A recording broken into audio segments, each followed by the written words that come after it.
Hey everyone, welcome to What's Buzzing with Jason Buzzman. We got a lot of great resources, so let's jump in.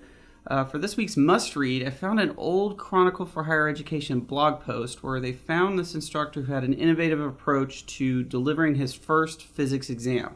So what he does is he has everybody come in for the exam like normal, but there's no pencils or pens out at the beginning. He gives them 5 minutes to review the test silently at their desk, and then he calls time.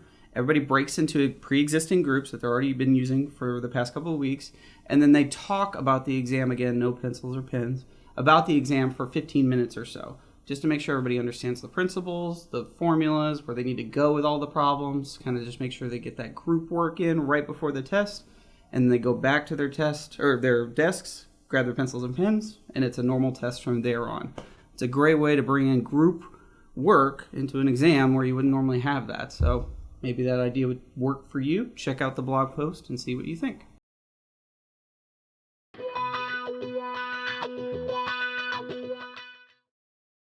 For this week's Hacks and Snacks, I found an article from The Guardian about how you can reduce your cell phone usage. So they have a lot of different strategies like meditation, just practicing an overall rule of not checking your phone every 5 minutes. But they have something called the 5 more rule. It applies to phones, obviously, but other things in life. So when you're ready to put something down or stop doing something or ready to quit, the rule is do 5 more push-ups, 5 more pages, 5 more minutes of whatever you're trying to accomplish. So maybe try that out, check out the other strategies that they give you in the article and see what works for you.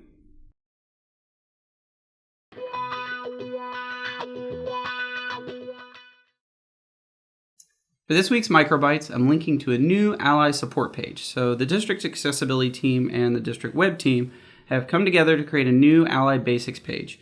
So for anyone who maybe hasn't had time to work on their Ally accessibility issues yet, this is a great site to let you know how to use Ally, how to use the accessibility report, and how to use those little meter accessibility Ally indicators, the little speedometer icons you'll see in your course. So check it out and see what you can learn from there.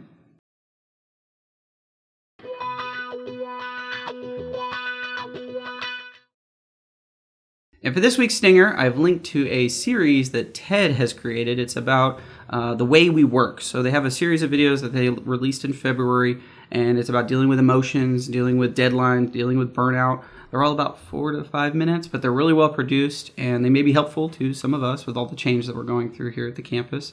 Down below, you'll see that I linked to one specifically this week. It's about dealing with emotions at work. I watched that one, and it's actually really good. Lots of good animations and tips that you can use. As always, scroll down to check out all of the articles, resources, videos, and links that we didn't have time to mention in the video. Before we go, I've got 2 items to cover with y'all.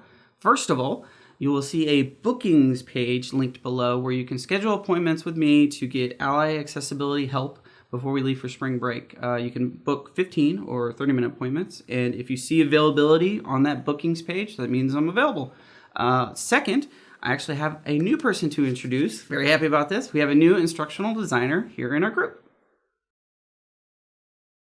Thanks, Jason. My name's Doug Wilson, and I'm the newest instructional designer here at Eastfield College, and I'm excited to be here. I have a background in developmental studies in the DCCCD when I worked on the Richland campus, and my studies in instructional design were at Penn State in learning design and technology. So I think we make a dynamic team together. There are things that Jason is great at, and there are things that I'm great at as well. So I'm looking forward to working with all of the faculty. Back to you, Jason.